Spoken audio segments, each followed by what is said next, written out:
Hi, I'm Joy St. Clair. I'm 39 years old and I'm from Liberty City, Florida.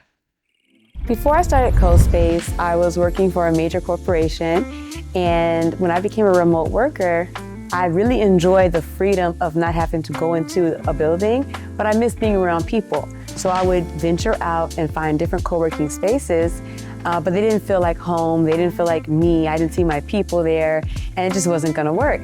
And I made the brave decision to create the space I was looking for. So CoSpace was created to solve that need for business owners, entrepreneurs, creatives, to just be among community, but still be in a space that's made for them to get things done. Growing up in Liberty City, people have all these negative things that they'll say about Liberty City, but what they don't show you on First 48, what they don't show you on the news is that your neighbors are your neighbors. I remember during a hurricane, we all had no power, and the power had been out for days. It was going on almost a week, and people were outside grilling. And whatever you had in your freezer, you brought it out and you were grilling, and we were feeding everybody, right? And so I remember even as a young child, just seeing the importance of community and how it can make or break your life, your health, your wealth, everything. I remember telling certain friends about my idea and talking to my husband, and it was honestly the conversation with my husband that really let me know I had to do it. We talked about the money, we talked about the idea, and he was like, obviously, this is something that you care about, you've thought it out, you wrote all these things out, you know you can do it, do it. I knew 100% if I started my own business, it would be in Miami Gardens. Without a doubt, super intentional. Growing up in Liberty City, there wasn't a lot happening there. So whenever we needed to go to the store, to the doctor, to anything, my mom was so intentional about making us come to Miami Gardens, Carroll City, whatever you want to call it at the time. Because that's where the Black businesses have always been. So I remember we would catch the 27 all the way down from Liberty City, right to the plaza down the street to go to the Black dentist, right? I remember we would go to the Winn-Dixie in this same plaza on the bus because it was owned by a Black person. So as a kid, I always knew that if I branched out as an entrepreneur, I knew I wanted to be where the other Black businesses have always been thriving, and have always had a space where they're protected, cared for, and really seen. So what better place than Miami Gardens?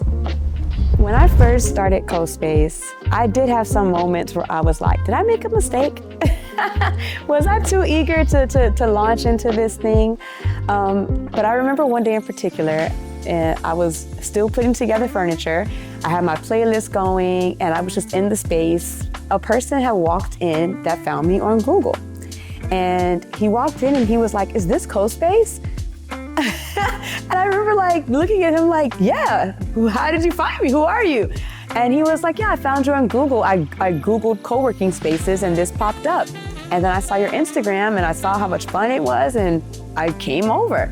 And the whole time he's sitting there working, I'm putting things together, but I'm like, a person's here. And I remember at the end of the day, I was gonna offer him a refund because the space wasn't really ready yet, and there was a lot of hiccups throughout the day. So I was walking over to him to offer him a refund, and as I'm about to say, I'm gonna give you your money back, he goes, hey, how do I become a member? I remember shutting up so quickly, but I told him how to be a member, and he was one of my first members. And that just was amazing to me because that was the moment that let me know that like, you're doing it. It's official, it's happening. Stop apologizing and really just go 100%. My story with cancer is like, it really changed my life. When I finally got a doctor to take me seriously enough to actually give me a biopsy, they found it and we were like almost at stage 4. So the doctor told me I wasn't gonna survive and I believed him. And I just remember telling myself all these things I wanted to do before I left this earth. But now it just changed my life because I truly feel like life is for the living. You have to live, you have to take these chances. Don't wait to live anymore, you have to just go for it. When people walk through CoSpace, I want them to feel like they're at a place that was made with them in mind, where you are celebrated, not tolerated, and it's a space just for us. I knew it was time to take this leap to move to this big giant space when we would hit capacity every day. I'm literally sitting in an answered prayer. This space did not look like this at all. This was an abandoned space. And now it's already thriving. People are loving the space. It feels like home. And it didn't look like this just a month ago. Celebrating that we're open, celebrating that we were able to make this move and this transition. And I'm excited to see what my members and what my guests do in this new space.